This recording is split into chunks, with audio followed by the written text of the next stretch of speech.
Hi, my name is Gordon, and in this video I'm going to give you an overview of the new required systems management system for care homes. This is called the RSL Manager, and it's a brand new piece of software which gives you a comprehensive quality management system for care homes. It gives you all the policies, procedures and supporting forms to enable you to evidence compliance with the CQC Outcomes for Care 2010. Okay, I'm just going to launch the software by double clicking on the icon here. What it will do first is check to see whether there are any updates available online. Once the splash screen disappears, you get this menu which gives you three options. We can start using the system, we can pull up a start guide on screen, or we can watch the video which takes us through how to use the system. That'll be the second video in this series. I'm going to click on the Start Using System. I've got two homes in the system at the moment, one called Cameron and one called New Lodge. I'm going to select Cameron and open up the details for that home. As you can see, I've got four options here. I can manage the home and edit the staff and service users. I can look at the policies, procedures and forms for that particular home, and I can look at the staff and service user forms for that home. This is a screen where we can manage the home. You'll see across here are all of the staff.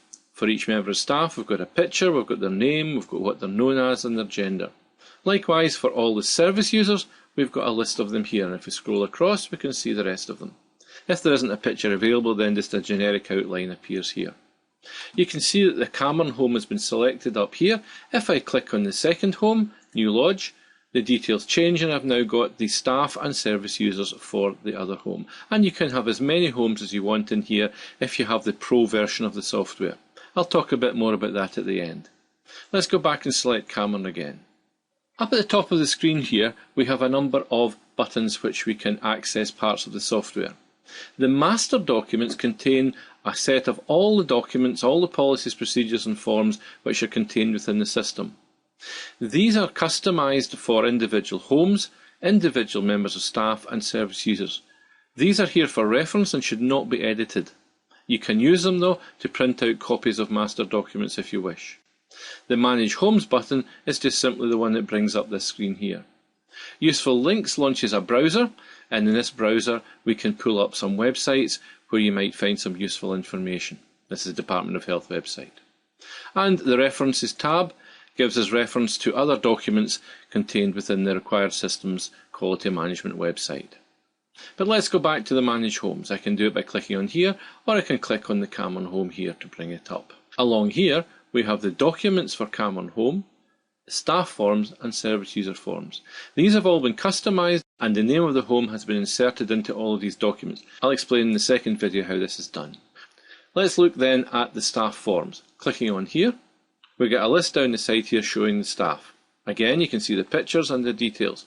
You can select any member of staff by clicking on here and highlighting that member of staff. In here are a set of forms which are personal for that member of staff. Any information that you put into these forms will be saved in here and can be recalled later. They can be printed out, or new forms can be created and saved and will appear in this list here for that member of staff. If we look at service user forms, again you see down here we can a list of the service users, and we can select any one of these. Let's just select Jean Simpson here. And what we're looking at here now are the documents for Jean. Again, if these have been edited and saved, it will contain the information for Jean in these, and you can add additional documents in here. One of the important things is this key facts link which you have for both staff and service users. This is a very quick way of accessing the important information about any either member of staff or service user in the home. Let's just click on that and show how it launches a Word document, and you'll see in here this is Jean Simpson's form. It's got all the crucial information about her in here which can be pulled up very quickly.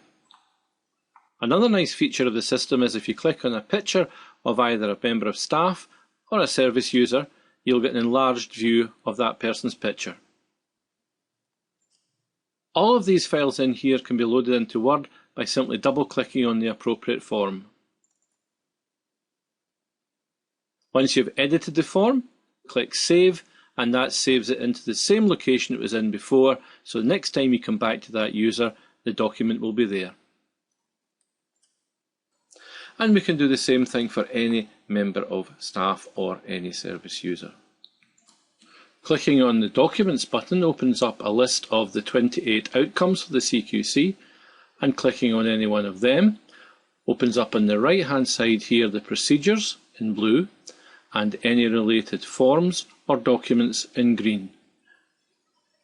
These are all links, and clicking on any of these will launch Word and allow you to edit these documents or to print them out. Let's just look at the Provision of Information document. Clicking on that launches it into Word, and here you can see a copy of the document. This can be, as I said, edited and printed out or saved. And if we click on the table of contents, you will see a list of all of the documents that are used. If we click on the Forms button, we get a list of all of the forms in the system, numbered in order so we can find them easily.